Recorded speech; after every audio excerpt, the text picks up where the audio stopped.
इस वक्त हम चौक वाले दिस पे खड़े हैं और हमारे साथ एक राहगीर हैं, जनाब बुजुर्ग हैं। आए पूछते हैं ये क्या कहना चाहते हैं। जनाब जी अस्सलाम वालेकुम, क्या नाम है जी आपका?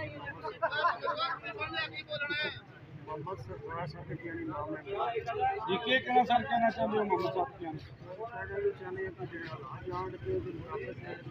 ट्रैफिक का भी ध्यान रखा जाए,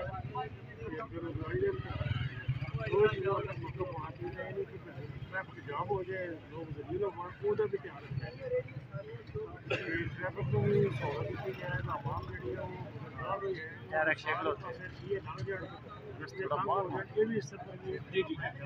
जी जी बिल्कुल जी जी जनाब बुजुर्ग ने कहना सी कि जनाब ट्रैफिक का भी ख्याल रखा जाए, रस्ते भी खुलने चाहिए ने, तहबदारियाँ भी दियो और रस्ता भी होना चाहिए, आवाम वास्ते आसानी होनी चाहिए आन जाने वाले पासे। न्यूज जी न्यूज जावाजी जहलम।